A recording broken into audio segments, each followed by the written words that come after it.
ఓం శ్రీ సీతారామచంద్రాభ్యాం నమః. వాల్మీకి మహర్షి చేత రచింపబడినటువంటి రామాయణములోని అరణ్యకాండను గూర్చి చెప్పుకుంటూ ఉన్నాం. దండకారణ్యంలో ఉన్నారన్నమాట మహర్షుల యొక్క చెంత సీతారామలక్ష్మణులు ముగ్గురు కూడా.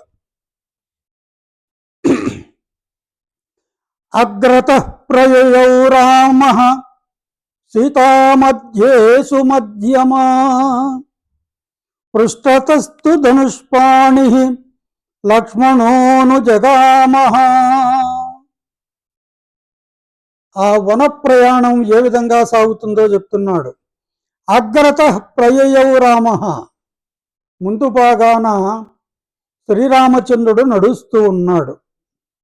సీతామధ్యే సుమధ్యమా, చాలా చక్కటి సౌందర్యవతి అయినటువంటి ఆ సీతమ్మ మధ్యలో వెళుతూ ఉందన్నమాట.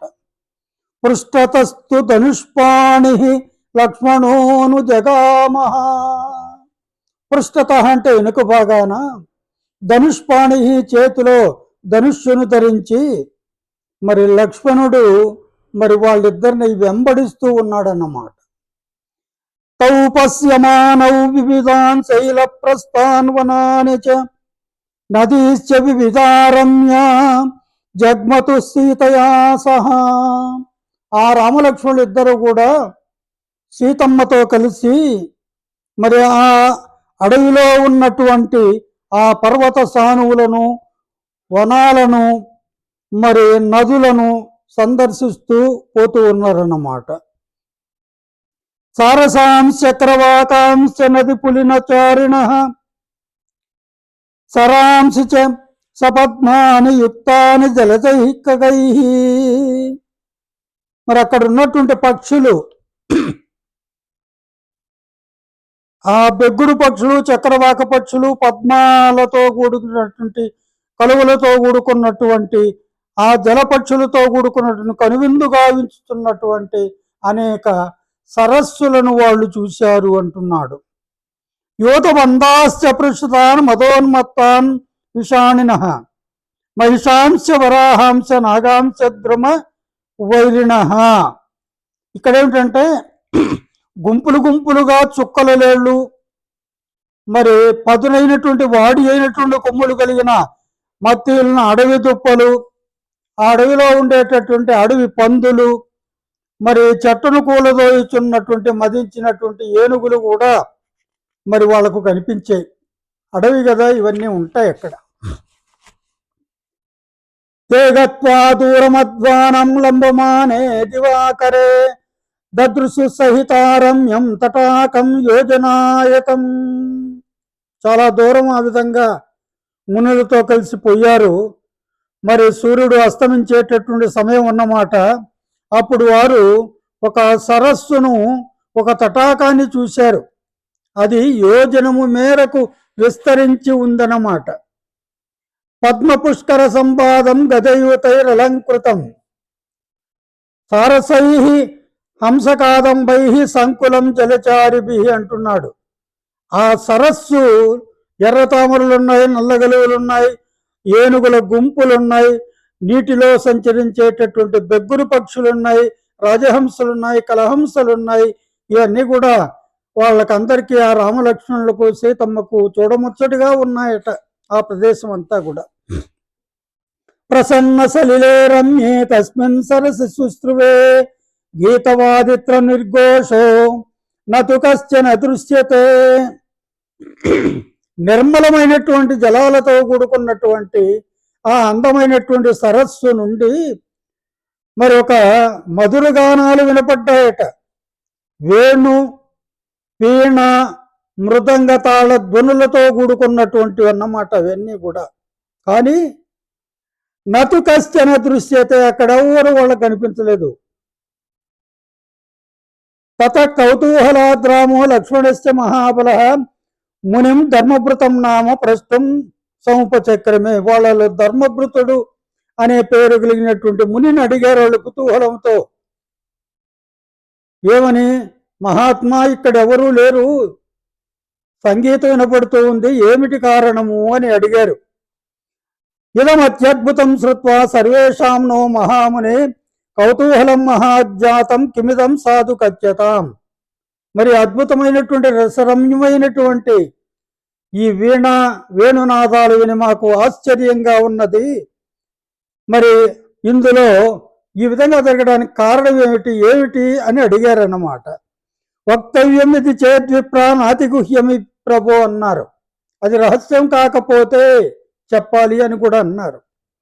తేనైవ ముక్తో ధర్మాత్మ రాఘవేణ మునిస్తదా ప్రభువం సరసకృత్సం ఆఖ్యాతం ఉపచక్రమే. అంటే ఆ పుట్టు పూర్వోత్తరాలన్నీ కూడా చెప్పారన్నమాట. ఏం పుట్టు పూర్వోత్తరాలు, అక్కడ ఉన్నటువంటి ఆ సలిలంతో కూడుకున్నటువంటి ఆ సరస్సు యొక్క పుట్టు పూర్వోత్తరాలన్నీ కూడా చెప్పడానికి ప్రారంభించారు. ఇదం పంచాప్సరో నామ తటాకం సార్వకాలికం. ఈ సరస్సు పేరు పంచాప్సరం, అంటే 5 మంది అప్సరస్సులు కలిగింది అని చెప్పడం అన్నమాట. సార్వకాలికం, ఎల్లవేళలా ఇదే విధంగా ఉంటుంది. నిర్మితం తపసారామ మునినా మాండకర్ణిన. మాండకర్ణి అనే మునిసత్తముడు బాగా తపస్సు చేసి ఈ సరస్సుని నిర్మించాడు అని చెప్పారు. సహితేపే తపస్తీవ్రం మాండకర్ణ మహాముని దశవర్ష సహస్రాన్ని వాయుభక్షో జలాశ్రయ. అతడు ఎలాంటి తపస్సు చేశా అంటే కేవలం వాయువును మాత్రమే భుజిస్తూ దశవర్ష సహస్రాన్ని 10,000 సంవత్సరాలు తపస్సు చేశాడు. తత ప్రవ్యతితా సర్వే దేవాహ సాగ్ని పురోగమా అబ్రువన్ వచనం సర్వే పరస్పర సమాగతాః. మరి అగ్నిదేవుణ్ణి ముందు పెట్టుకొని దేవతలంతా కూడా వాళ్ళ దగ్గరికి వచ్చారన్నమాట. అస్మాకం కస్యచిత్ స్థానం ఏష ప్రార్థయతే ముని ఇది సంవిఘ్న మనసః సర్వేతే త్రిదౌకసః. మరి మాకు ఈ ఈ ఈ స్థానం అనేది ఉందే, ఇట్లు తపస్సు ఆచరించుచున్నాడు అని ఆ సకల దేవతల భయంతో కలవరపాటుకు లోనయ్యారన్నమాట. ఆయన 10,000 సంవత్సరాలు వాయుపక్షం తీసుకొని తపస్సు చేశాడు కదా మాండకర్ణి. అస్మాకం అది తత్రకర్తం తపో విఘ్నం దేవై సర్వై నియోజితాః. దేవతలంతా కూడా ఆ మునిని తపస్సు చేయనీయకుండా ఆటంకపరచడానికి ప్రయత్నించారు. ప్రధానాప్సరస పంచ విద్యుత్ చలిత వర్చస్స. విద్యుత్ కాంతుల వలె మిరమిట్లు గొలిపేటటువంటి 5 మంది అప్సరసలను మరి వాళ్ళు అక్కడ సృష్టించారు. అప్సరోభి తతస్థాభి మునిదృష్ట పరావర నీతో మదనవశ్యత్వం సురాణం కార్యసిద్ధయే. ఆ దివ్యాంగనలు 5గురు దేవతల కార్యసిద్ధికై లౌకికములైన అలౌకికములైన ధర్మాధర్మములను బాగుగా ఎరిగినటువంటి ఆ మాండకర్ణి మునిని మరి వాళ్ళు కామపరవశుని చేశారు అంటూ ఉన్నాడు. ఎందుకు ఆ విధంగా చేశారు? సురాణం కార్యసిద్ధయే.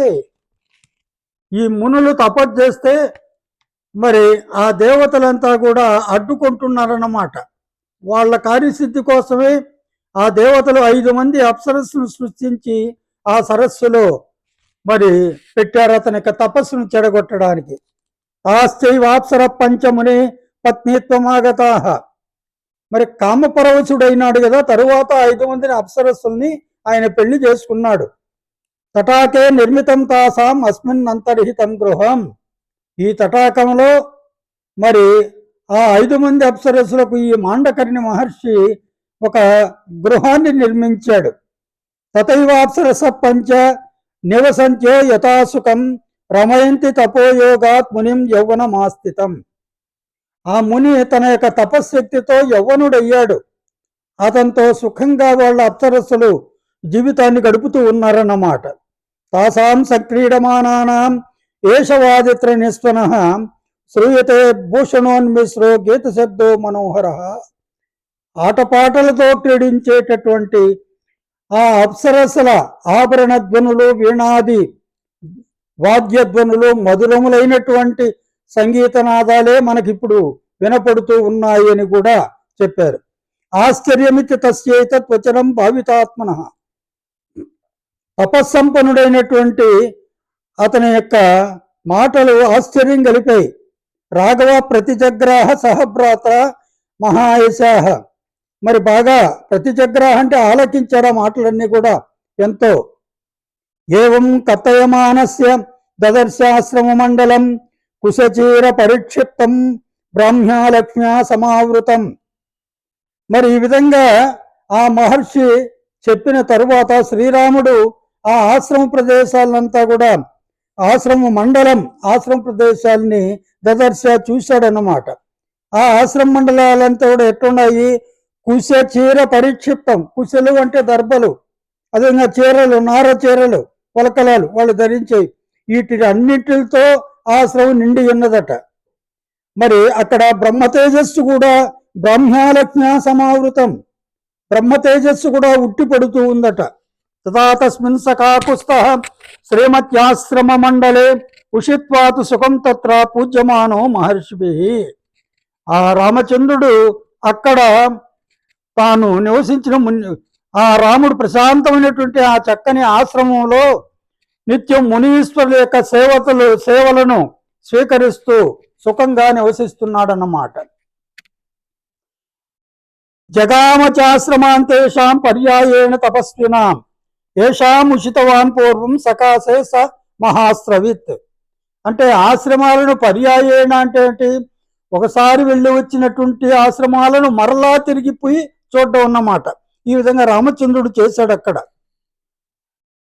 అంటే క్వచిత్ పరిదశాన్ మాసాన్, ఒక్కొక్క ఆశ్రమంలో కొన్ని చోట్ల 10 మాసాలు, ఏకం సంవత్సరం క్వచిత్, మరొక ఆశ్రమంలో సంవత్సరం పాటు, క్వచిత్ చతురో మాసాన్, మరొక చోట 4 మాసాలు, పంచ షట్చ అపరాన్ క్వచిత్, మరలా 5-6 మాసాలు లెక్కన.